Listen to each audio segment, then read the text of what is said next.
નમસ્તે દોસ્તો, આજે આપણે જોઈશું ધન લગ્ન. ધન લગ્નમાં લગ્નેશ, સ્થાનેશ અને કારક શુભ ગ્રહો ગુરુ, શુક્ર, ચંદ્ર, બુધ. અશુભ ગ્રહો સૂર્ય, મંગળ, શનિ. દરેક સ્થાનના કારગ્રહો. પહેલા સ્થાનમાં કારક તરીકે સૂર્ય, બીજા સ્થાનમાં કારક તરીકે ગુરુ, ત્રીજા સ્થાનમાં કારક તરીકે મંગળ, ચોથા સ્થાનમાં કારક તરીકે ચંદ્ર, બુધ, મંગળ. પાંચમા સ્થાનમાં ગુરુ કારક તરીકે. છઠ્ઠા સ્થાનમાં કારક તરીકે મંગળ, શનિ. સાતમા સ્થાનમાં કારક તરીકે શુક્ર, ગુરુ. આઠમા સ્થાનમાં કારક તરીકે શનિ. નવમા સ્થાનમાં કારક તરીકે સૂર્ય, ગુરુ. દસમા સ્થાનમાં કારક તરીકે બુધ, ગુરુ, સૂર્ય, શનિ. 11મા સ્થાનમાં કારક તરીકે ગુરુ. 12મા સ્થાનમાં કારક તરીકે શનિ. દરેક સ્થાનના આ કારક ગ્રહો છે અને દરેકની કુંડલીમાં આ કારક ગ્રહો ફિક્સ જ હોય છે. હવે લગ્ન ભાવમાં 9 નંબરની રાશિ એટલે ધનરાશિ. ધનરાશિનો માલિક ગુરુ, જે લગ્નેશ થયો, એ લગ્નેશને 12 ભાવથી ફળ લેવાનું છે. માટે લગ્નેશને આપણે 12 ભાવમાં પહેલાં લેખો છે ગુરુને, જે લગ્નેશ થયો અને પહેલા સ્થાનનો તે સ્થાનેશ પણ થયો. ગુરુ લગ્નેશ, સ્થાનેશ પણ ગુરુ અને કારક તરીકે પહેલા ભાવમાં સૂર્ય. આ પહેલા ભાવનું ફળ જ્યારે ગુરુને જ આપવાનું છે, લગ્નેશ છે એટલે સારું જ આપશે. અને કારક તરીકે સૂર્ય એ ભાવમાં છે એટલે કારક તરીકે પહેલા ભાવમાં સૂર્ય. સૂર્ય જે છે એ અશુભ ગ્રહમાં આવે છે અને ગુરુ જે છે શુભ ગ્રહમાં આવે છે. માટે પહેલા ભાવમાંથી આપણે જે બી બાબત જોવાની છે તે શુભ મળશે. લગ્નેશને પહેલા ભાવનો માલિક થઈને પહેલા ભાવનું ફળ સારું જ આપશે. ખાલી 10% સૂર્ય અશુભ ગ્રહ બને છે. માટે પહેલા ભાવમાંથી શુભ ફળ, શરીર પ્રવૃત્તિ, તંદુરસ્તી, આત્મબળ, મનોબળ, દેહબળ, વ્યક્તિત્વ તે સારું જ રહેશે અને પહેલા ભાવનું ફળ લગ્નેશને સારું જ મળવાનું છે. બીજો ભાવ મકર રાશિ. મકર રાશિનો માલિક શનિ, જે સ્થાનેશ થયો. બીજો ભાવ, પહેલા ભાવમાં આપણે લગ્નેશને પહેલાં જોઈશું, જેને ફળ લેવાનું છે, અને સ્થાનેશ શનિ. અને બીજા ભાવમાં કારક તરીકે ગુરુ. માટે બીજા ભાવથી જે બી બાબત જોવાની છે તેનું ફળ સ્થાનેશ તેના પ્રમાણે આપશે, શનિના પ્રમાણે. શનિનો જે સ્વભાવ હશે તેના પ્રમાણે. એટલે શનિ આ અશુભ ગ્રહ છે. માટે સ્થાનેશ, આ બીજા ભાવનું ફળ સ્થાનેશ શનિએ લગ્નેશને આપવાનું છે. માટે બીજા ભાવથી લગ્નેશ, સ્થાનેશ શનિ અને કારક ગુરુ.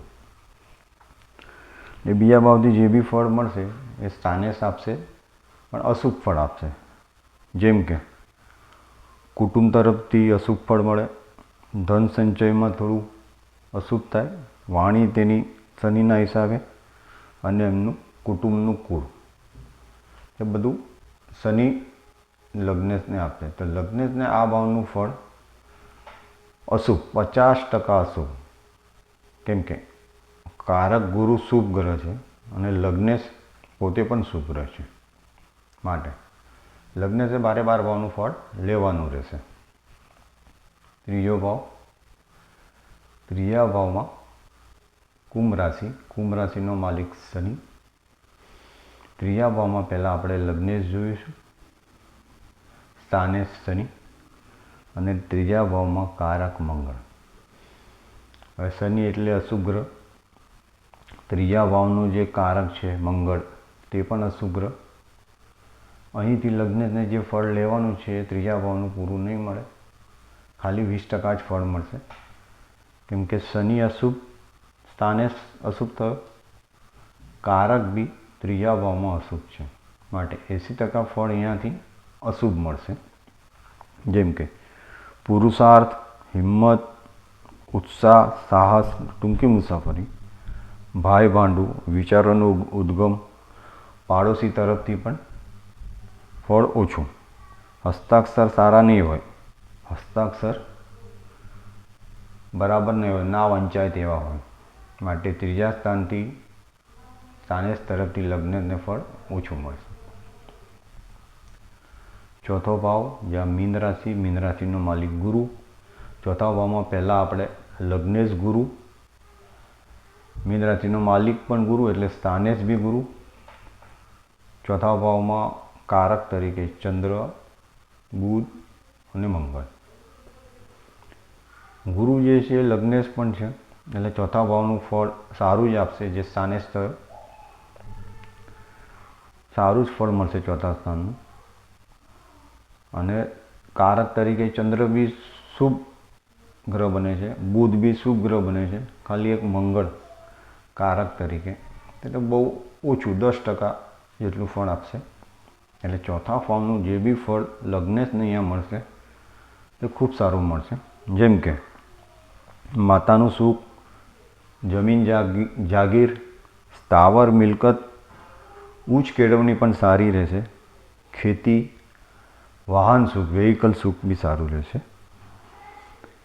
વ્હીલ વારસો બી અહીંયાથી ચોથા સ્થાનથી જોવાય થોડું, અને જમીન સુખ બહુ સારું રહેશે. ધન લગ્નમાં ચોથા સ્થાનથી સારું ફળ મળશે, કેમ કે લગ્નેશ અને સ્થાનેશ ગુરુ જ થાય છે. પાંચમું સ્થાન, પાંચમા સ્થાને મેષ રાશિ, મેષ રાશિનો માલિક મંગળ.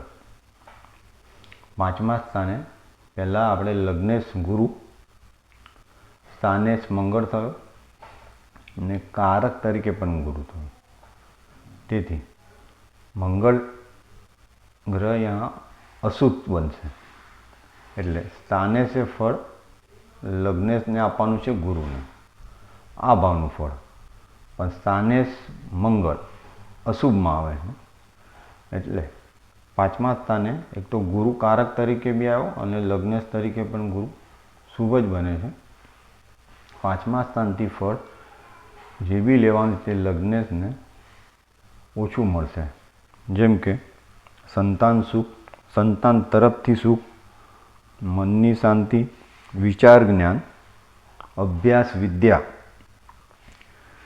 પ્રેમ, દેવદેવીની ઉપાસના, આ બધા ફળમાં ઓછું ફળ મળશે.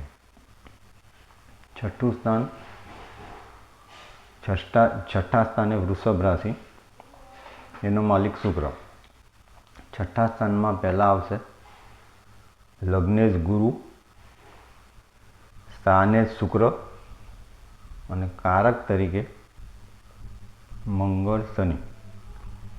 માટે છઠ્ઠા સ્થાનથી સ્થાનેશ શુક્ર શુભ ફળ આપવા માટે બંધાવે છે. જેમ કે શુક્ર પોતે શુભ ગ્રહ છે, ફક્ત કારક તરીકે મંગળ અને શનિ આવશે. થોડું સ્થાનેશ ફળ તો સારું જ આપશે, કારણ કે શુભ ગ્રહ છે, થોડુંક મંગળ અને શનિ તરફથી ઓછું. બાકી સ્થાને જ તો ફળ આપવા માટે બંધાયેલો છે. જેમ કે ક્રોધ, રોગ, ઋણ, શત્રુ, વેર, ગુપ્તા, પરિશ્રમ, સેવા, નોકરી, મોસાળ તરફથી અને ભાડુઆત તરફ સ્થાને જ ફળ સારું જ આપવા બંધાવેલું. ખાલી કારક તરીકે મંગળ શનિ 20% ભાવ ભજવશે. સાતમું સ્થાન, સાતમા સ્થાનમાં મિથુન રાશિ. મિથુન રાશિનો માલિક બુધ. સાતમા સ્થાનમાં પહેલા લગ્નેશ ગુરુ, સ્થાનેશ બુધ ને સાતમા સ્થાનમાં કારક તરીકે શુક્ર ગુરુ. એટલે સ્થાનેશ જે બુધ બન્યો, મિથુન રાશિનો માલિક બુધ, તે શુભ ગ્રહ બને છે. માટે સાતમા સ્થાનથી સ્થાનેશ સારું ફળ આપવા માટે બંધાયેલો છે અને સારું ફળ આપશે. સાતમા સ્થાનમાં કારક તરીકે શુક્ર અને ગુરુ. ગુરુ તો લગ્નેશ છે અને શુક્ર શુભ ગ્રહમાં આવે છે. એટલે સાતમા સ્થાનથી ધન લગ્નવાળાને સારું જ ફળ મળશે. જેમ કે પતિ પત્નીનું સ્થાન, દાંપત્ય જીવન સારું, ચરિત્ર સારું, પ્રણય સુખ સારું, ભોગ વિલાસ, ભાગીદારી. સાતમા સ્થાનમાંથી ભાગીદારી સારા મળે અમને. કોર્ટ કચેરીના દાવા સારા થાય. એટલે સાતમા સ્થાનનું ફળ શુભ મળશે. આઠમું સ્થાન, આઠમા સ્થાનમાં કર્ક રાશિ, જેનો માલિક ચંદ્ર. આઠમા સ્થાને પહેલાં આપણે લગ્નેશ જોઈશું. લગ્નેશ ગુરુ, સ્થાનેશ કર્ક રાશિ. એટલે આઠમા સ્થાનનો માલિક ચંદ્ર, જે ચંદ્ર શુભ ગ્રહ બને છે. આઠમા સ્થાને કારક તરીકે શનિ. એટલે સ્થાનેશ ચંદ્ર ફળ આપવા બંધાયેલો છે અને સારું ફળ લગ્નેશને આપશે. ફક્ત કારક શનિ તરીકે શનિ તેના પ્રમાણે ફળ આપશે, પણ 20%, કેમ કે શનિ અશુભ છે, અશુભ ગ્રહમાં આવે છે. માટે આઠમા સ્થાનથી જે ફળ આપણે જોઈએ છીએ, વીલ વારસો, આકસ્મિક ધન લાભ. વારસો એટલે બાપ દાદા તરફથી કઈ વારસો મળે, આકસ્મિક ધન મળે, કોઈ દંડ થાય અને એમાં મુક્તિ થાય, કોઈ સજા થાય એમાંથી મુક્તિ થઈ જાય, જલ્દી મુક્તિ થાય, સ્વાર્થ, લાંચ, રૂશ્વત એ બધામાંથી થોડી જલ્દી મુક્તિ થાય. એનો ભાવ થોડો શનિ ભજવે છે. શનિ પાપ ગ્રહ છે અને આઠમા સ્થાનમાં કારક છે. માટે નવમું સ્થાન, સિંહ રાશિ. સિંહ રાશિનો માલિક સૂર્ય. નવમા સ્થાને આપણે પહેલાં જોઈશું કારક ગુરુ. નવમા સ્થાને સિંહ રાશિનો માલિક સૂર્ય એ સ્થાને સ્થ. અને નવમા સ્થાનમાં કારક તરીકે સૂર્ય અને ગુરુ. નવમા સ્થાનમાં સ્થાને સૂર્ય, જે સૂર્ય અશુભ ગ્રહ બને છે. માટે નવમા સ્થાનથી જે બી ફળ છે તે સૂર્યને આપવાનું છે, પણ અશુભ ફળ આપશે. લગ્નેશ અહીંયાથી પૂરું ફળ પ્રાપ્ત નહીં કરી શકે, કેમ કે કારક તરીકે બી સૂર્ય છે, અહીંયા કારક તરીકે ગુરુ બી છે. એટલે નવમા સ્થાનનું ફળ આપણને 50% પ્રાપ્ત થશે ને 50% નહીં થાય. જેમ કે સત્ય, પરોપકાર, ધર્મ ભાવના, ગુરુ ભક્તિ, તીર્થયાત્રા એટલી ન કરે, યશ, કીર્તિમાન અને યજ્ઞ. આ બધું નવમા સ્થાનથી ફળ મળે છે, 50% મળશે. દસમું સ્થાન, દસમા સ્થાનમાં કન્યા રાશિ. કન્યા રાશિનો માલિક બુધ. એટલે દસમા સ્થાને પહેલાં આપણે જોઈશું લગ્નેશ ગુરુ, સ્થાનેશ બુધ થયો. કન્યા રાશિનો માલિક બુધ, એટલે દસમા સ્થાનનો માલિક બુધ, જે સ્થાનેશ થયો. અને દસમા સ્થાને કારક તરીકે બુધ ગુરુ, સૂર્ય અને શનિ. બુધ ગ્રહ અહીંયા શુભ ગ્રહોમાં આવે છે, માટે સ્થાને શુભ ફળ આપવા બંધાયેલો છે ને શુભ ફળ આપશે. ખાલી કારક તરીકે સૂર્ય અને શનિ આવે છે. 80% તે 85% દસમા સ્થાનનું ફળ આપણને સારું જ મળશે. જે પિતા તરફથી સારું, પિતા સાથે સંબંધ સારો, પિતાનો વ્યાપાર બી મળે, વ્યાપારમાં બી સારું, પ્રતિષ્ઠા થાય, નામના થાય, પદ મળે, ઉચ્ચ અધિકારી થાય, રાજકીય ક્ષેત્રમાં સફળતા સારી મળે, સત્તામાં આગળ આવે. તે બધું દસમા સ્થાનનું ફળ સારું પ્રાપ્ત થશે. 11મા સ્થાનમાં તુલા રાશિનો માલિક શુક્ર. 11મા સ્થાનમાં પહેલા લગ્નેશ ગુરુ, 11મા સ્થાને શુક્ર